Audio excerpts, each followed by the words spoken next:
इस वक्त की बड़ी खबर आपको बता देते हैं। राहुल गांधी की याचिका पर सुप्रीम कोर्ट में जो सुनवाई चल रही है, इस मामले में सुप्रीम कोर्ट की तरफ से अब सुनवाई के लिए अगली तारीख 4 अगस्त तय की गई है।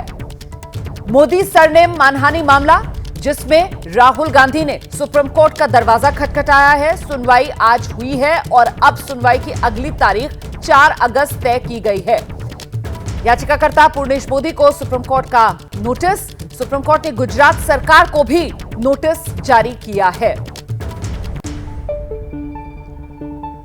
हम सीधे आपको लेकर चलते हैं। मेरे साथ मेरे सहयोगी अंकित गुप्ता इस वक्त मौजूद है। अंकित, अगली सुनवाई की तारीख 4 अगस्त तय की गई है।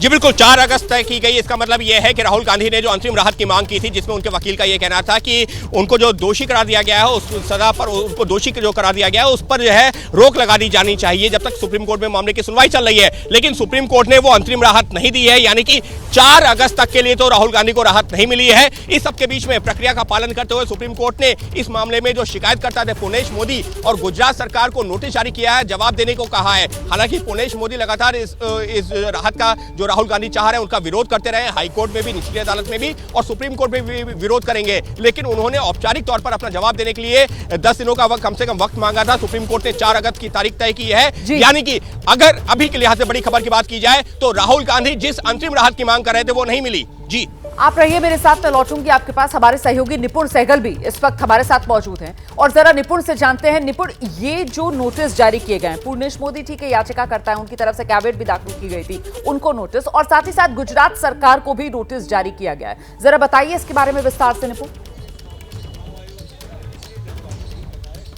देखिए, बिल्कुल इस मामले में राहुल गांधी के अलावा 2 पक्ष हैं, पूर्णेश मोदी और गुजरात सरकार, क्योंकि प्रोसिक्यूशन किसी भी मामले में सरकार भी लड़ती है, तो दोनों को नोटिस जारी किया गया है। 10 दिन का समय मांग रहे थे पूर्णेश मोदी के वकील महेश जेठमलानी, वो वक्त दिया गया है और सुप्रीम कोर्ट ने कहा है कि 4 अगस्त को सुनवाई करेंगे।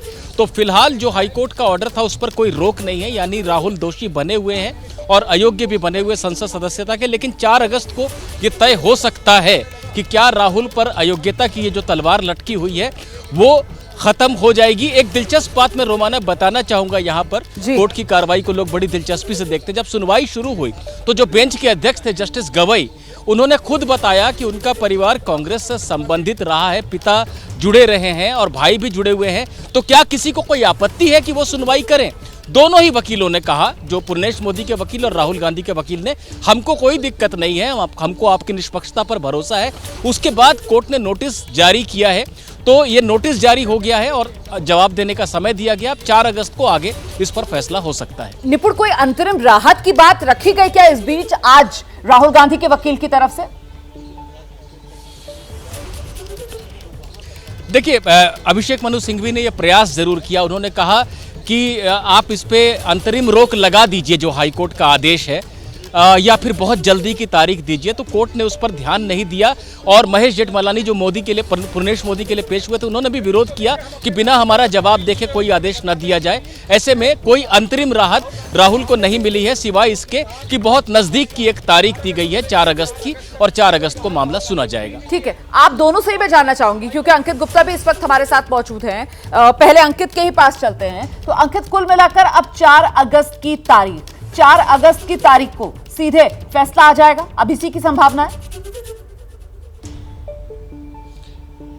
नहीं, बिल्कुल नहीं। अभी जो है, क्योंकि जवाब दाखिल होगा, उसके बाद में जवाब को सुप्रीम कोर्ट कंसीडर करेगी, उसके बाद में सुनवाई करेगी, जो दलीलें होंगी वो दी जाएंगी, उसके बाद में सुप्रीम कोर्ट तय करेगी कि क्या अंतरिम राहत जिसकी ये मांग कर रहे हैं वो दी जा सकती है या नहीं। क्योंकि सुप्रीम कोर्ट इस मामले पर विस्तार से सुनवाई करेगी या जितनी भी तारीख लेगी, अंतिम फैसला तो तब आएगा। लेकिन शुरुआती तौर पर जो अभिषेक मनु सिंघवी की कोशिश क्या थी, वो ये थी कि जैसे ही सुप्रीम कोर्ट सुनवाई कर रहा है, तभी जब तक सुनवाई चलती रहे, लेकिन तब तक के लिए कम से कम अंतरिम रोक लग जाए दोष सिद्धि वाले जो आदेश पर, जो कि नहीं लगी है। और ऐसे में राहुल गांधी जो ये उम्मीद कर रहे थे कि अगर वो दोष सिद्धि वाले आदेश पर रोक लग जाती है तो वो संसद भवन आकर के कह सकते हैं कि देखिए मेरे आदेश पर रोक लग गई है। आप रहिए मेरे साथ निपुण। 4 अगस्त फैसला आने की कितनी संभावना? देखिए 4 अगस्त को सुनवाई होगी, विस्तार से सुनवाई होगी। ठीक है। हो सकता है कि कोर्ट उसी दिन कोई अंतरिम आदेश दे दे, ठीक है। नहीं तो अगर विस्तृत सुनवाई हुई तो ये भी हो सकता है कि रिजर्व किया जाए ऑर्डर को और 2-4 दिन के बाद चलिए, उसको बहुत बहुत pronounce किया धन्यवाद जाए। आप दोनों का हमारे साथ जुड़े रहने के लिए। तो 4 अगस्त अब इस मामले में अगली सुनवाई की तारीख तय हो गई है।